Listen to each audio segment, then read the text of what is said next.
Welcome back, everyone, to the Main Gains podcast, episode number 6, I believe.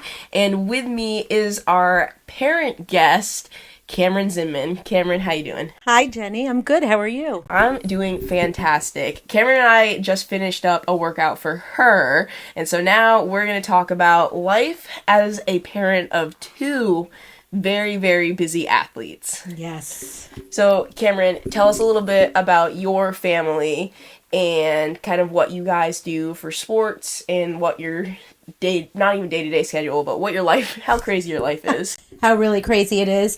Well, we are transplants to Maine. We came here in August of 2020.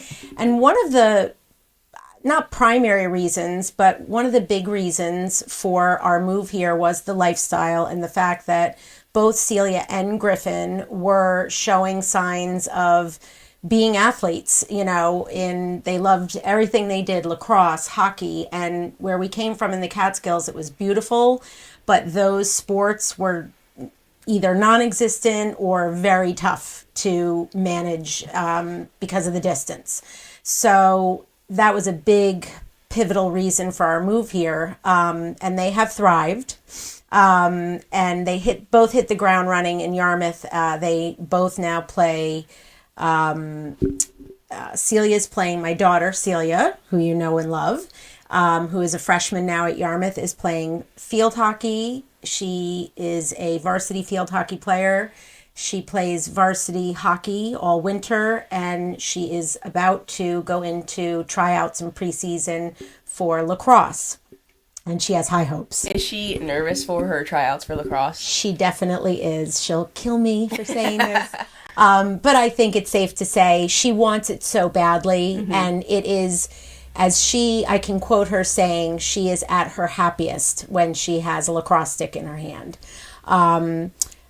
So she's really putting a lot into it. And that said, I think most families in Yarmouth, ourselves included, you're never really focused on just your one sport when you're in that sport. So here we are in full-on hockey season, and she's already taking all her lacrosse clinics, gearing up to get her primed for spring lacrosse. So you're always dangling and doubling down on your sports. So my son is also 3-sport kid, soccer in the fall, which might switch over to football. We're not sure. Really? Yes. How do you feel about that one? I feel good because I think I see Griffin being a strong football player. I think he could do it. I think he loves soccer and he's a good athlete and he's kind of good at what he does, but I don't think he feels at home on the soccer field as much. He's more of a true contact sport kid. A kid after my own heart. Yeah. So, he thrives at hockey. That is where he is most happy. Lacrosse, he's really loving now that he's becoming more competitive in it. So I think football might become his fall sport this coming season. But, it's a busy time, and there's pluses and minuses to having 2 kids in a household doing 3 full-on seasonal sports. The positive is all that it teaches them, which anyone who does it knows. It's a discipline. All of the older athletes that my kids have been exposed to, when they talk about Celia, especially when she was going into high school, asked a lot of the older athletes, how do you balance it? How do you maintain it? How do you do academics in this? And pretty much hands down, every one of these athletes who is, really a good athlete in their sport said it's easier in season. We're so disciplined. You stay on a schedule and you get it done and you thrive. And it's been the case. She's thriving. She's making A's, doing really well, and, being very disciplined with her sport. I bet the routine no one really loves to have a routine, but it always helps you stay on top of things and you feel much more level-headed when you do have that routine. Totally. She has said that, when she had maybe a minute of time as field hockey season was ending, pre hockey season really kicking in, I saw her wavering, feeling a little lost, as did I. So I kind of go through this with them, being the parent of these two crazy busy little athletes. I go through it all with them. Obviously at their age, I'm sort of really going through it with them. But yeah, I feel it too. When we're not at that level, we all kind of feel a little lost. Sadly. I know it's a weird spot to be in where you're so busy all the time and you're craving like relaxation, and then you get it and you're just like, I don't know what to do with this time. I don't know what to do at this time. And that is the tough part, as we talk about a lot. It's like when you say, so what have you got going on this weekend? I'm like, well, combined 8 hockey games and, whatever clinics for their other sports, and how much is too much? I don't know. I guess it will to be determined, because we're just in it right now, and they do love it. And they do seem to have the energy for it, but how much is too much? I don't know. Are you finding that some weekends you're learning like it's too much and then you're saying like, okay, we shouldn't do this again? Or have you yet to kind of find that and be like, we're really pushing the envelope on what is an acceptable amount of sports time? Yeah, I mean, Celia and I learned this fall, back to school.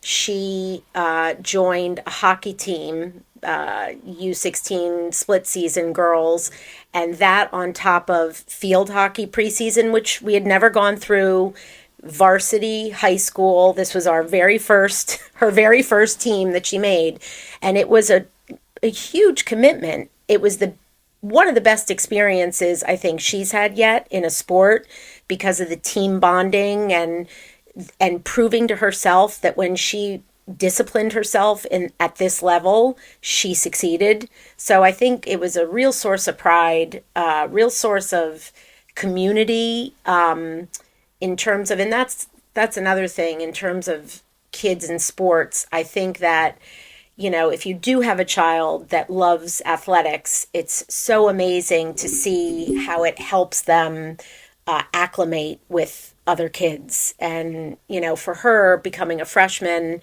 she had all these upperclassmen field hockey girls that were her friends, and she felt a part of the community instead of feeling kind of terrified and weird about being a freshman. She was, by the time she hit the ground running her first day of school, she was already a part of this community, which was field hockey. So I love that about sports.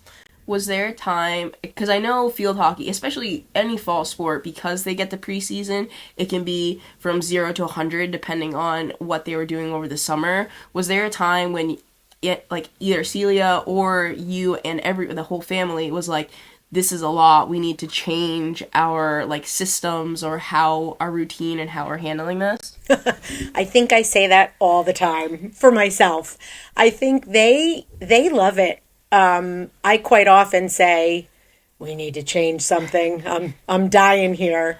But again, when we do have a weekend where we don't have anything, I too kind of miss the momentum and the energy level that it brings. If there's a weekend where we're just off, which I can't really think of when there was, but I feel it. I kind of miss it a little bit. So I'm going to say no. Here's what I will say. What we do miss out on is more down family time. We are not taking family vacations. Just this past Christmas, Celia learned that this would probably be her last Christmas going away with her dad to Florida to hang with her family, because hockey goes on during Christmas break. There's still hockey. And her coach wasn't really psyched that she was missing a couple games and 5 practices. So that, I do struggle with that. I do struggle with the lack of being able to sit down together as a family and have dinner more than what I'd like. But we also have a lot of time in the car together, a lot of big conversations and a lot of life lessons and learning happen for us in these little moments. They're not sitting around the table, but just these little moments that we have as a family in the car, driving from one rink to another, bring us some cool conversations. So it's a trade off, like everything. As a single parent Yeah. dealing with two athletes, how do you find sanity in dealing with schlepping them around from Yeah. practice to practice and game to game? It's hard. It really is. It does take a village. I'm not a good person at asking for help. I don't like it. It's uncomfortable for me, but it's a muscle that I'm learning how to flex. Last night I had a friend, one of Griffin's hockey mates' family said, "Why don't you let us drive him to Portland?" And I found myself saying no, and then I went, "No, you know what? Yeah, do it. That would be great. I can stay home and hang with Celia and get some stuff done." So you learn how to ask for help, you learn how to accept help. But it's hard. And if I'm being honest, a lot of meltdowns occur on my part where by Sunday, I feel depleted. I'm exhausted. I have literally spent not 1 minute doing anything for me. And the kids will do something typical of a 13-year-old or a 14-year-old, and I'll lose it. I'm like, Griffin, but here's an example. We drove, I had to pick up one of his friends. We drove to the rink. It was like a 25, 30-minute round trip. We get there, and Griffin said, "I forgot my jersey." What? Yeah. So now, and again, this is something that any athlete's parent can totally identify. As at this stage of the game where they're 13, they're just early teenagers, and mommy has been packing their hockey bags, getting them ready for years, making sure their water's filled, and now it's time for them to step up to the plate and do it themselves. So we're all going through a learning curve. I'm learning to pull back.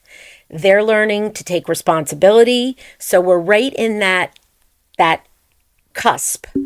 And it's rough because I get there and Griffin forgets his jersey and I lost it. I probably lost it more than I should have. It was like, a lot of yelling. And then I drove back and it was a lot of, the next time you're going to have to work it out on your own. So it's a balance. It's tough. It's tough. How are they handling kind of taking more ownership? Because we talk about this all the time. Like, I'm huge on athletes taking ownership of their athletic journey. And granted, it looks different at different ages. So how are they kind of adapting to taking on more ownership of their stuff and their sports as they're getting a little bit older? Celia's doing well. I can see that she wants to, and she is. In my relationship with Celia as a freshman, I'm probably having a harder time letting go of that responsibility than she wants to take on, and I'm sort of sad that she's not needing me as much. She needs me for rides because she doesn't have a license, but she's even getting great at, in terms of getting rides, she now can reach out to her friends on her own instead of mommy having to go through other mommies. And so that's weird. But she's doing fine. Griffin, he's a boy and he just turned 13. So we've got a little bit of a road ahead of us. We do. I can see that. Yeah. So let's kind of bring it back to, you said some days you're feeling depleted. Definitely. And how do you go about being that role model? Because I know you want to be for your kids, because if they want to take ownership, like you take ownership of your fitness goals, granted they look a lot different. Yeah. So what are the things that you do to, one, kind of take care of you, but also show the kids that even with a busy schedule, it's possible to put you first? Yeah.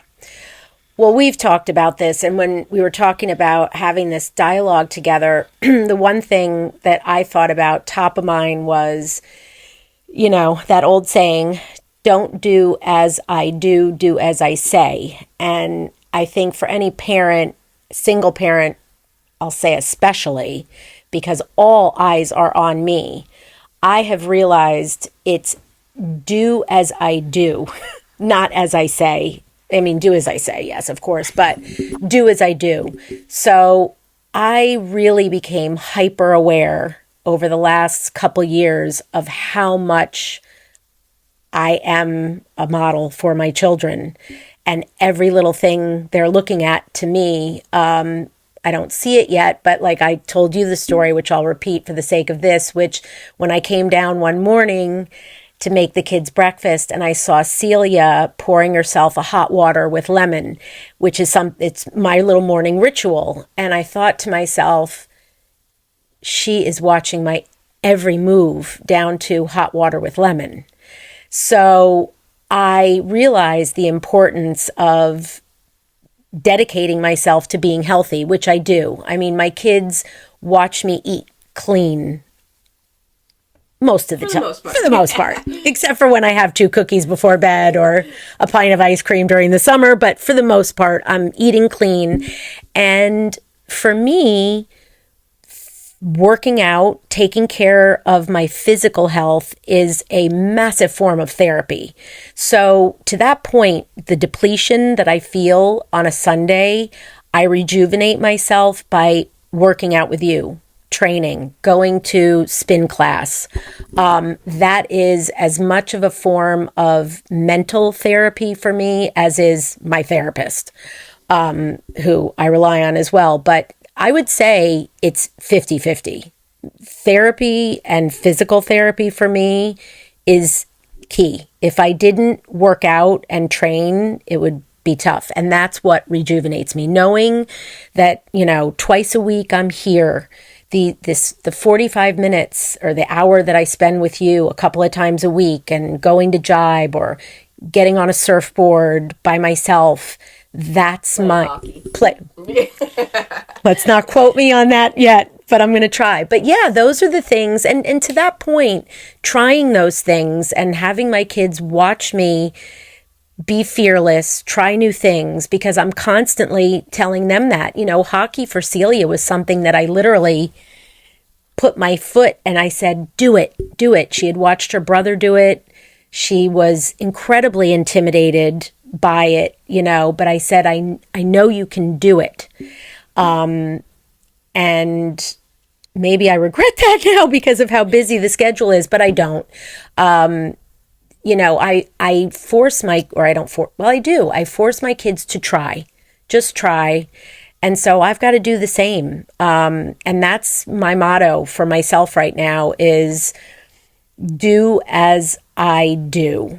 And I know they're watching me. It's so important. And that's how I replenish myself. And that's how, this time that I give myself it's everything to me. It really is. Do you ever get any pushback from the kids when you push them to try harder or something new that they're not used to because they might be scared or they want it to be easy and things are hard? How do you handle that pushback? Yeah. Well, it's like, with Celia, I mean, speaking to sports and hockey specifically for her, because she was intimidated, she had spent years watching her brother play with these kids and she didn't think she could do it. She played when she was a little girl and then she stopped. And I wanted her to try. It's something that's in her family. Everybody in her family plays, her dad, her cousins, everybody. I wanted her to try. And I just sort of said, just try. You're going to just try. And the big story there, and I think one of Celia's biggest life lessons maybe to date, was she got to her first practice and she was okay with it. And she walked into the locker room and saw that she was going to practice with a bunch of Griffin's teammates. and the anxiety started, the fear. It was all, anxiety is fear based, right? It's all fear. So the fear I saw in the locker room, the fear started to kick in. She got onto the ice, she was skating okay, and then I could see from the stands that she was struggling. And I saw the coach go over to her, and she ended up having a full-blown panic attack where she felt like she couldn't breathe. They had to get her off the ice. Sorry, Celia, if you listen to this, you're going to kill me for telling this story. But as scary as that was, and the guilt I felt as a mother, because I did force her to do it. I said, you're just going to do it, and you're going to try. You're going to try. And this happened, and I thought, oh no, I've done it wrong. This was bad mom moment. But it wasn't. We breathed through it. So she learned breathing and how important breathing is. And she got back out there again. And what I love about that is she is fearless. She is a badass. And she learned that she could move through that and she could conquer it. And now she's an awesome skater and an awesome hockey player, and she loves it. So, I would say to other parents who don't want to push their kids, like, push your kids a little, give them a little nudge. And it's surprising, even if you fail the first time, try again. It's cliche, but keep trying. Don't give up, because that's a life lesson.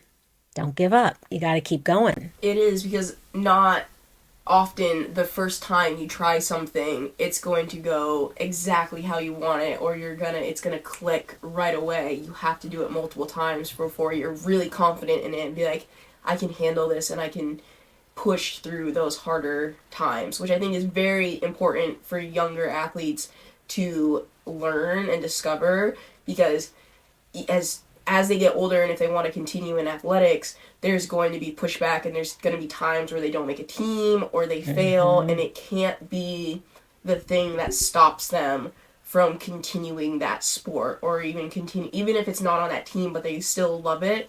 That doesn't mean they can just stop, but they have to push through that hard negative feedback. Yeah, listen, the thing that I love so much about sports and athletics, whatever your fancy is within them, is there are so many big, major life lessons in it. There really are. It's amazing. And those are the moments that I was saying earlier, when we're traveling from one game to a next in the car, we're having these amazing conversations about their game, but really it's about way bigger than the game that day. It's about life stuff. And yeah, it's so valuable. And the resistance, we were talking this morning, Celia's been coming to me and her coach is saying, I don't know, I'm feeling a little off with my game right now across the board. She's getting ready for lacrosse, and she's like, I just don't feel like I'm doing my best hockey. And we talked about this just yesterday when I picked her up, and I said, Celia, I think you're in, whether it's called resistance or it's a level up, but in life, I know for myself, when I feel that resistance and I feel like maybe, am I taking a few steps backwards? Am I not progressing? To me, that is a signal. That resistance means it's something underneath me about to push me up. It's a level. I'm about to level up. So I welcome resistance now. When I feel resistance, I'm like, oh, something good's about to happen. It's forcing my brain to go, you got to push harder, push, because you're about to go up. And that's what I talked to Celia about yesterday. I said, you feeling this way means, what do you need to do differently? And we talked about, well, maybe you need to start implementing some more strength training into your program, but start thinking about it, whether it's strength training or whatever the next thing is, you need to push yourself a little bit more because you've hit a little plateau. And again, Celia and Griffin both probably are like, oh my God, my mother with all this stuff. But in life, they're going to constantly hit plateaus and constantly have moments of what's next? And we talk about that with sports all the time about the journey of, is it really winning the championship of the tournament, or was it the journey of going through it to play the games and get there? Like, that little moment is great, but what are you going to really remember more? You're going to remember the training and the hard work and the journey, and the winning the game is the icing on the cake, but it's all the other stuff that's really the cool part and the meat of it. So, I don't know, being a single mom to two incredibly competitive, busy athletes is a lot of work. And I gripe about it all the time. I'm like the quintessential Jewish mother, always, oh my God, you don't know what I do for you. But I wouldn't do it any other way. I really wouldn't. I wouldn't have it any other way. I definitely think that as busy as our life is and as much as we give to it, I definitely think that later on down the road, yes, we will have missed some really awesome family vacations, I bet, and a lot of sleep. We've lost a lot of sleep, but what we'll gain as a family and what they will gain as they grow into young adults, and the lessons that they're learning about how to be a good human and how to be disciplined and all that stuff, it's invaluable. Like, more important than anything I can think of, really. I think you nail it on the head with that pushing through resistance, and you might not have the quote traditional family style, but you're still creating these memories and these moments in a non-traditional way, which I think that is awesome, and the kids will appreciate. Maybe not now, but definitely when they're older and they look back and they're like, wow, like it was a really good time. It was crazy, but it was a good time. Yeah. So, Cameron, I appreciate you coming on to the show. Who knows, maybe we'll have you back. What is next? Kind of what is the future looking like in terms of sports? Celia's going to do lacrosse. Griffin's going to do lacrosse. Yep, they're both going to do. So Celia's going to do lacrosse in the spring, and they pretty much do what we were talking about earlier. They're, again, if they're not in their sport, they're training for what's next. And then we try to fit a little bit of chill, fun time. They do fun other stuff, surfing. I try to do that with them just for laughs. I'm sure there's plenty of laughs. Yeah. Oh, yeah. There'll be plenty of laughs if I put on a pair of hockey skates, too, I assure you. But yeah, so summer's coming, spring lacrosse, and they're both super looking forward to that. Celia's intensely excited and nervous about that new community and group, but she's super, super stoked about it more than anything. And then they go to summer camp, sports camp, of course. Celia goes to Kent's Hill, Griffin's going to Bridgeton, and hopefully a little downtime this summer as well to just chill in between. But yep, that's it. I am very excited to continue to train with them and Yes. work with them and watch how they flourish going into. Griffin's going to be going into the 8th grade, and Celia turning from a freshman into a sophomore. Yes. So it's very exciting stuff on the horizon.